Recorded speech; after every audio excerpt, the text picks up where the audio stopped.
नमस्कार, आपण पाहत आहात आपला लोकप्रिय news channel Satara news.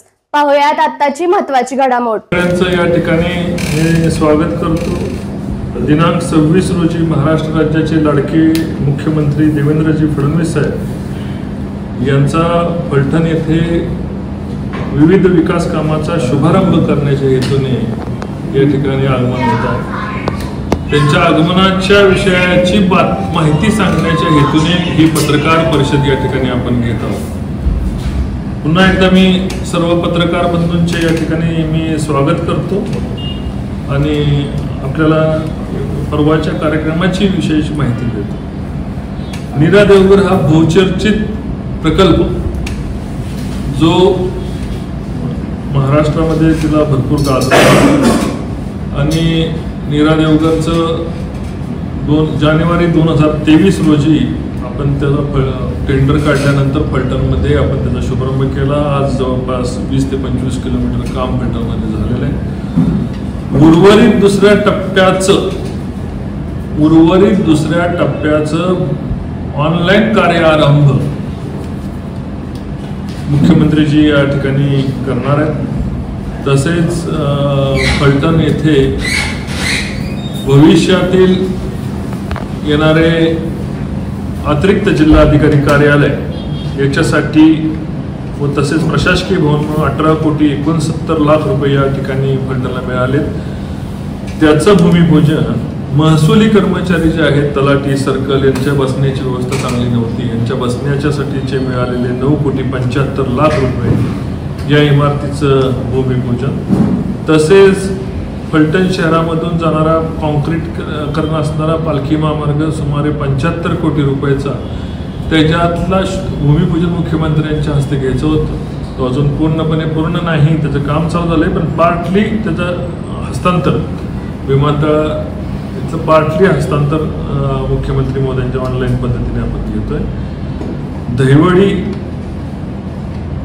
Phaltan Dahiwadi मार्ग रस्त्याचा जवळपास मायनीपर्यंत 5,500 कोटी रुपयाच्या रस्त्याचा भूमिपूजन हेही या ठिकाणी ऑनलाईन पद्धतीने घेतोय। प्रधानमंत्री ग्राम सडक योजनेमार्फत आत्ता मंजूर झालेल्या 3 रस्त्यांचं 20 कोटी रुपयाच्या रस्त्यांचं या ठिकाणी ऑनलाईन पद्धतीने भूमिपूजन घेतोय। आसू गिरवी आणि MSIDC मार्फत असणाऱ्या 200 कोटीच्या पेक्षाही जास्त निधी असणारा फलटण गिरवी हा टप्पा पहिला त्याचा पूर्ण झालाय, त्याचंही लोकार्पण आपण या ठिकाणी परवा दिवशी घेतोय। तो त्यातला पहिला टप्पा पूर्ण झालाय, पहिल्या टप्प्याचं लोकार्पण आपण या ठिकाणी घेतोय। तसेच फलटण पोलीस स्टेशन, फलटण ग्रामीण पोलीस स्टेशन, वाठार पोलीस स्टेशन हे फलटण विधानसभा मतदारसंघातल्या या तिन्ही पोलीस स्टेशन नवीन बांधून देण्याची विनंती आपण मुख्यमंत्री मोदींना केली होती। त्यानुसार प्रत्येक पोलीस स्टेशनला 12,28,36,000 असे 3 पोलीस स्टेशनला आणि पोलिसांना राहण्याकरता 27,48,47,777 रुपये इतकी रक्कम महाराष्ट्र सरकारने दिली।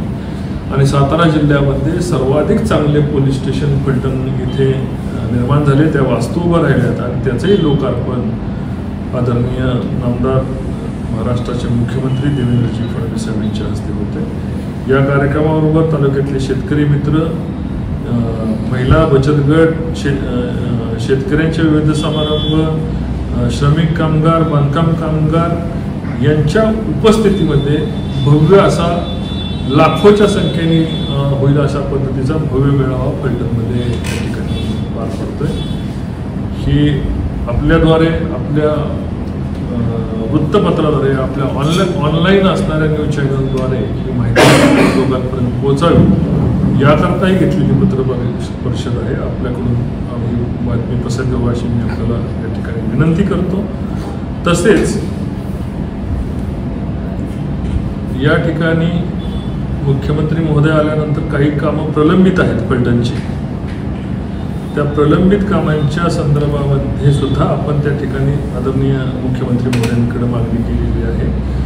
जसं या ठिकाणी फलटण शहरामधील रस्त्यांची अवस्था अतिशय दयनीय आहे। नगरपालिका आपण आता जवळपास 40 कोटी रुपये मंजूर झालेले, त्यातले 20 कोटी रुपयाच्या कामाचे शुभारंभ आता आचारसंहितेच्या आत होतील, कारण त्याच्या वर्क ऑर्डर झालेले आहेत. तरी सुद्धा फलटण शहरामधले रस्ते ज्या पद्धतीने आपण फलटण बारामती रस्ता, फलटण आसूर रस्ता, फलटण गिरवी रस्ता, फलटण उपाळवे रस्ता, फलटण कुशेगाव, फलटण आदरकी, फलटण लोणंद, फलटण पंढरपूर असे रस्ते आपण केले, तशा त्याच धर्तीवर फलटण शहरामधील 75 कोटीचा रस्ता आपण घेतलेला आहे. हे पैसे आपल्याला अपुरे पडणार आहेत, तर भरघोस निधीची फलटण शहरातले खड्डे बुजवण्याकरता तरतूद करावी अशी विनंती आपण या ठिकाणी त्यांना केलेली आहे. तसेच पाडेगाव, मुरुम, साखरवाडी, कुळखी, शिंगणापूर हा महाराष्ट्र स्टेट इन्फ्रास्ट्रक्चर डेव्हलपमेंट कॉर्पोरेशनच्या मार्फत हा नवीन रस्ता मंजुरीसाठी मुख्यमंत्र्यांनी त्याला तात्विक मान्यता दिलेली आहे आणि तो रस्ता समावेश करण्याचे आदेश झाले, तर त्याची घोषणा या ठिकाणी व्हावी अशी विनंती.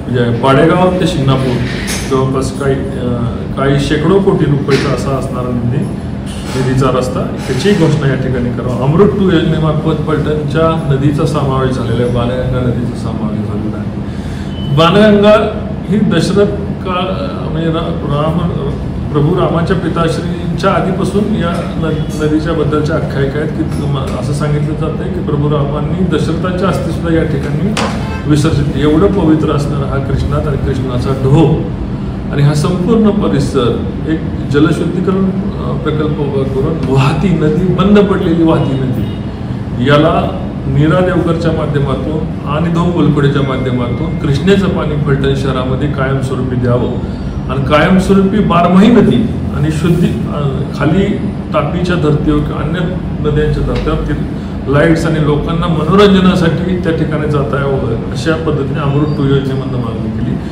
नव्याने मंजूर करण्यात आलेले सेशन कोर्ट, दिवाणी न्यायालय आणि JMFCसाठी जसं या प्रशासकीय भवन आपण या ठिकाणी मंजूर केलं, तसं एकत्रित असं न्यायालयाच्या इमारतीसाठी निधीची आपण त्यांना मागणी करत आहे.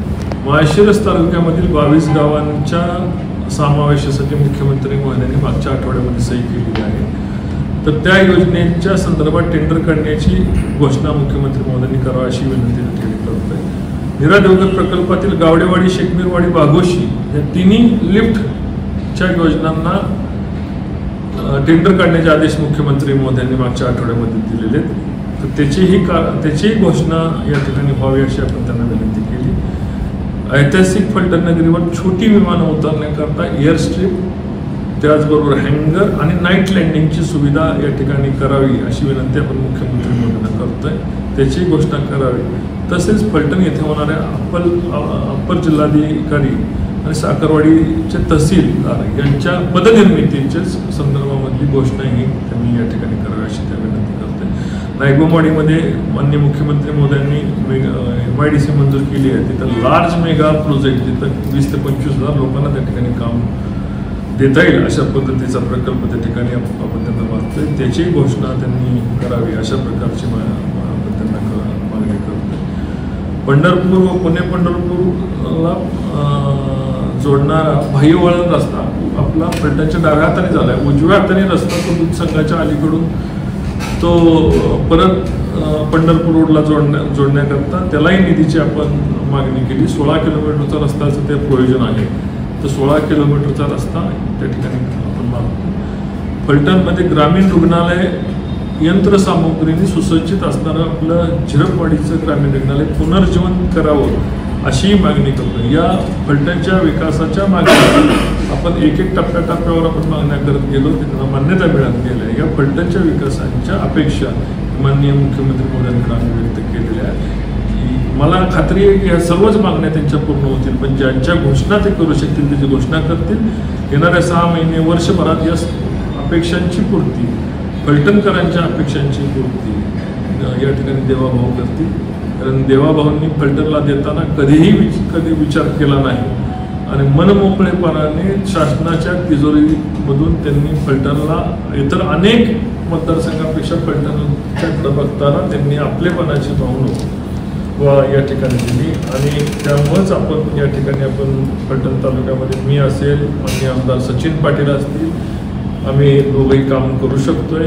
मुख्यमंत्री महोदयांनी, उपमुख्यमंत्री अजितदादांनी, उपमुख्यमंत्री एकनाथ शिंदे साहेबांनी दिलेली साथ मोलाची साथ आहे. या तिघांचे या पत्रकार परिषदेच्या निमित्ताने मी आभार व्यक्त करतो आणि आमदार सचिन पाटील यांच्या काळामध्ये या राहिलेल्या योजनांचा समावेश होऊन फलटण तालुका जिल्ह्यातील अग्रगण्य तालुकाकडे वाटचाल होईल अशी मी अपेक्षा व्यक्त करतो. जय हिंद, जय महाराष्ट्र. दादा, सीएम दौरा कसा असणार, काय नियोजन असणार? मुख्यमंत्र्यांचा दौरा आता पोलीस स्टेशनचं ऑफलाईन पद्धतीने जागा उद्घाटन ठेवले होते, पण त्या संदर्भात पण अजून शासकीय पातळीवर चर्चा चालू आहे की ऑनलाईन करायचं का ऑफलाईन करायचं. पण मुख्यमंत्र्यांचा दौरा फक्त नियोजित काही वेळा करताय, म्हणजे 2-2.5 तासाकरता दौरा असेल हा, जेणेकरून ते यशवंतराव चव्हाण हायस्कूल इथं विमानतळावरून येतील आणि आल्यानंतर ऑनलाईन पद्धतीने सगळी उद्घाटनं करून आपल्या फलटणकरांना शुभेच्छा देतील आणि मग ते पुढच्या कार्यक्रमासाठी निघतील. अशा पद्धतीचं एकंदर प्रयोजन आहे. त्यांच्यासोबत मंत्री कोण? त्यांच्यासमोर आदरणीय राधाकृष्ण विखे पाटील साहेब आहेत, आदरणीय पालकमंत्री शंभूराजे आहेत, शिवेंद्रराजे आहेत, आदरणीय जयकुमारजी गोरे आहेत, आदरणीय मकरंद पाटील आहेत आणि जिल्ह्यातले सगळे आदरणीय आमदारांना आपण या ठिकाणी निमंत्रण दिलेलं आहे आणि तशा पद्धतीचे आपल्या शासनाने सुद्धा त्यांना निमंत्रण दिलेलं आहे. आपल्या तालुक्यातील जिल्ह्यातील बातम्या सर्वप्रथम पाहण्यासाठी आजच सातारा न्यूजला YouTube चॅनलवर सबस्क्राईब करा, लाईक करा, शेअर करा आणि बेल आयकॉन प्रेस करायला विसरू नका.